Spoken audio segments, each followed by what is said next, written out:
పిల్లలు కావాలనే మీ కలను నెరవేర్చుకోండి. మొదటి కన్సల్టేషన్, మొదటి స్కానింగ్ ఉచితం. వివరాల కొరకు హెగ్డే ఫెర్టిలిటీని సంప్రదించండి.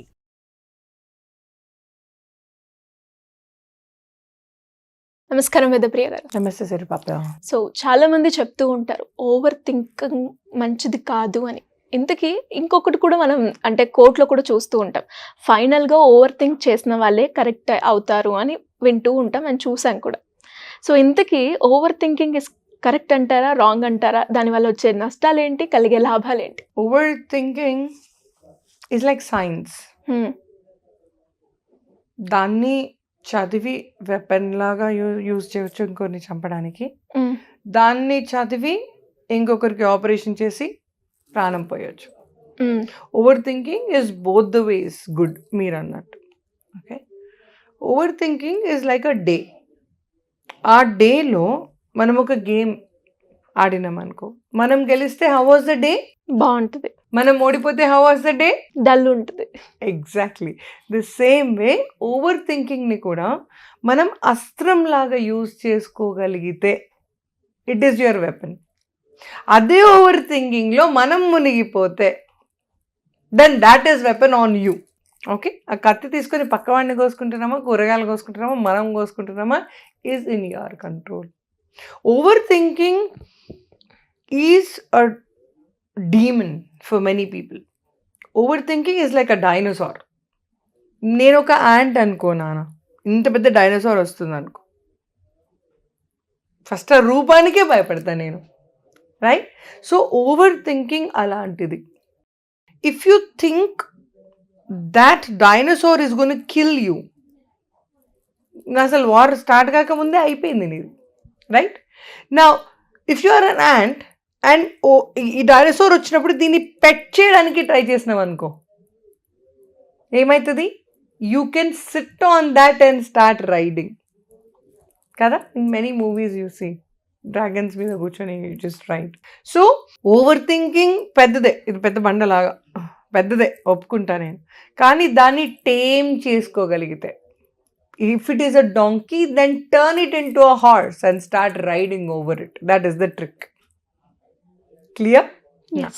But at the same time, ఒక సింపుల్ పేపర్లో ఎక్స్ప్లెయిన్ చేస్తాను. ఇది మన బ్రెయిన్, మనం ఎలా ఆలోచిస్తాం, ఇది ఇంత ప్లెయిన్గా ఉంటుంది. Okay, over thinking about any topic అంటూ మొదలైతే it will go rippling like this. ఈ తర్వాత దీన్ని నేను ఎంత మంచిగా చేసినా కూడా ఈ స్ట్రెయిన్ బాడీలో ఉండిపోతుంది. ఓకే, ఈ స్ట్రెయిన్స్ ఏవైతే మీకు కనిపిస్తున్నాయో అది మన బాడీ పెయిన్స్. ఈ స్ట్రెయిన్స్ మన బాడీ పెయిన్స్. ఈ పెయిన్స్ కోసం మనం మళ్ళీ పిల్స్ తీసుకుంటాం, కానీ ఇది ఇంకా అలాగే ఉండిపోతుంది. సో మనం ఓవర్ థింకింగ్ చేసేటప్పుడే it has its own trauma. ఇప్పుడు ఒక దగ్గర ఇలా ఒక్కసారి అన్నాను అనుకో, సరే ఇట్ ఫీల్స్ గుడ్. 2 సార్లు అన్నాను అనుకో, బాగానే ఉంటుంది. 20,000 టైమ్స్ అన్నాను అనుకో, what happens? I'll have a rapture here, yes, right? This is exactly what will happen to your brain when you start thinking over and over and over and over and over. Okay, ఎంత తీయటి చక్కెర అయినా when you start eating too much, నా face పెట్టినట్టే అవుతుంది, right? It's no more jalebi for you and it's no more gulab jamun. It's like ఇంకా వద్దు, right? So ఆ ఫేస్కి పోయేకి ముందే you will have to take pause, put a full stop. Whenever you're overthinking, when you feel you're overthinking, I have read this and practiced it instead. Okay, what is that you have to do is stop అన్న word మనకు చిన్నప్పటి నుంచి చొక్కన్న అవుతాం మనం stop అన్న వర్డ్కి, right? Red light కనిపించగానే బాడీ రియాక్ట్ అవుతుంది. We just stop when we are driving. The same way stop అన్న వర్డ్కి బ్రెయిన్ రియాక్ట్ అవుతుంది. అండ్ మన పేరుకి మనకి మనం we react very good. Okay, whenever you think you are overthinking, just say stop, Veda. That's it. Your brain will pause immediately. Second, breathe. Okay? Third, smile. Fourth, move from that environment. Okay? These are the 4 things I have asked you to do. Okay? I repeat. First, ఏం చేయాలి పాపా? Stop. Stop. Stop అని ఎవరి పేరు చెప్పాలి? మన పేరు చెప్పుకోవాలి. సో నువ్వేమనాలి? Stop Siri. స్టాప్ సిరి అనాలి. సెకండ్ ఏమనాలి? Breathe. Third, smile. Fourth, move your environment. ఎక్కడి నుంచి అయితే ఉన్నావో ఇంతకు ముందు ఆ ఎన్విరాన్మెంట్ నుంచి మూవ్ అయిపోండి. ఈ 4 థింగ్స్ చేస్తే మీకు ఓవర్ థింకింగ్ ఇష్యూ అనేది అడిగినా రాదు మీ దగ్గరికి. ఓకే? ఓవర్ థింకింగ్ చేయాలి, ఆ బిహేవియర్ మీకు ఉంది అనుకున్నప్పుడు 2వ ట్రిక్ చెప్తాను. పెన్ పేపర్ తీసుకోండి. whenever you are doing overthinking, just take a pen and a paper and start writing it. Okay? My dad చిన్నప్పుడు నేర్పించారు నాకు, and I still believe it and remember this. 10 times reading is 1 time writing అనేవాళ్ళు daddy. Whenever నేను చదువుకోవాలి అనుకుంటే first paper pen scribbling, paper pen scribbling, ఇవాళకి కూడా నాకు అలవాటు ఉంది. Right? So when you start writing it, what happens is వేగ్గా ఉన్న ఆల్ఫాబెట్స్, వేగ్గా ఉన్న థాట్స్ అన్నీ క్రిస్టలైజ్ అవుతాయి, ఛానలైజ్ అవుతాయి, ఒక మూమెంటమ్కి క్రియేట్ అయ్యి యూ విల్ స్టార్ట్ రైటింగ్. ఒకసారి రాయడం అంటూ మొదలు పెడితే ఆ ఆల్ఫాబెట్స్, పిచ్చి పిచ్చిగా ఉన్న ఆల్ఫాబెట్స్ అన్నీ ఆర్గనైజ్డ్ ఆల్ఫాబెట్స్ అవుతాయి. Second time when you are doing over thinking again, కూర్చొని పెన్ పేపర్ తీసుకొని రాయండి. రెండోసారి రాసినప్పుడు ఏమవుతుంది? Because you have already written that, అదే టాపిక్ రెండోసారి ఫాస్ట్గా అయిపోతుంది. సో ఈ ఓవర్ థింకింగ్ అనేది 10 నిమిషాలు చేస్తుంటే ఇంతకుముందు దాని కట్ డౌన్ టైం 5 నిమిషాలకు వస్తుంది, దాని కట్ డౌన్ టైం 3 నిమిషాలకు వస్తుంది. So not every time you can write. So what do you do when you're like in traveling, when you're in a bus, in a plane, wherever you are, all right?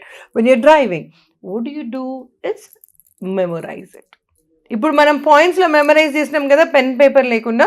ఇది mind మేనేజ్మెంట్లో ఒక point ఇది. That's wire I have learned and that's wire I want to share. Okay? So ఈ over thinking అన్నది బాబోయ్ over thinking అన్నంతసేపు అది dinosaur లాగే కనిపిస్తుంది, మీరు చీమలాగే కనిపిస్తారు. You can not win that. You want to win it. ఆ డైనోసార్ నా పెట్. ఆ డైనోసార్ని నేను గర్ల్ అయితే రోసీ అని పిలవండి, బాయ్ అయితే I don't know, maybe Alex అని పిలవండి, I do not know, some name. Okay? So when you start petting it, it will start going down, coming down for you. Okay? ఆ భయం ఏదైతే ఉందో ఆ భయమే మిమ్మల్ని కిందకి తీస్తుంది. ఆ భయంని మీరు జయించగలిగితే ఆ ఓవర్ థింకింగ్ని అస్త్రంలాగా వాడడం నేర్చుకుంటారు. Just the other side, flip the very coin. మీరు ఒకప్పుడు మీరు భయపడుతున్నారు కాబట్టి మీరు గోట్, రైట్? నెక్స్ట్ అటు సైడ్ ఆఫ్ ద కాయిన్ ఏమవుతాం సిరి? మనం లాయన్ అవుతాం, రైట్? మనం టైగర్ అవుతాం. అండ్ జంగల్లో everybody is under you. So the perception has to change. Once you change your perception, everything will be under your control. And ఇప్పుడు నేను ఏవైతే మీకు చెప్పినానో ఆ 4 పాయింట్స్ రాసుకోండి, మెమరైజింగ్ పాయింట్స్ రాసుకోండి. ఓవర్ థింకింగ్ మళ్ళీ చేయాలనిపిస్తే, ఓవర్ థింకింగ్ ఏ టాపిక్ మీద చేస్తున్నాం అనేది ఆలోచించి మీకు అలవాటు అయ్యేదాకా ఓవర్ థింకింగ్ చేసే టాపిక్ని మార్చి మీకు ఇష్టం ఉన్న టాపిక్ మీద ఓవర్ థింకింగ్ చేయండి. అప్పుడు స్ట్రెస్ లెవెల్ తక్కువగా ఉంటుంది, స్వీట్నెస్ ఇన్ ద బాడీ పెరుగుతుంది, స్మైల్ పెరుగుతుంది, హ్యాపీనెస్ పెరుగుతుంది. If you have a habit of over thinking, ఆ ఓవర్ థింకింగ్ హ్యాబిట్ తగ్గేదాకా నెగిటివ్ పాయింట్స్ మీద కాక పాజిటివ్ పాయింట్స్ మీద, మీ హ్యాపీ మెమరీస్ మీద ఓవర్ థింకింగ్ చేస్తే your body is all happy all the time. It's holy water flowing in your body. That's the last mantra I use for myself. So ఇలా ఎవరైనా కూడా family పరంగా కావచ్చు, రిలేషన్షిప్లో పరంగా కావచ్చు, అండ్ లవ్ విషయంలో కావచ్చు, ఎలాంటి ఇష్యూ ఉన్నా కూడా దాన్ని సాల్వ్ చేసుకోవడానికి మీ గైడెన్స్ కావాలి అనుకుంటే ఏ రకంగా మిమ్మల్ని అప్రోచ్ అయ్యే ఛాన్స్ ఉందంట? ఏం లేదండి, ఫోన్ తీయండి, డయల్ చేయండి. Simple, it's as simple as that. ఏం చేయాలి? ఫోన్ తీయండి, డయల్ చేయండి. That's it. థ్యాంక్ యూ అండి. Thank you so much.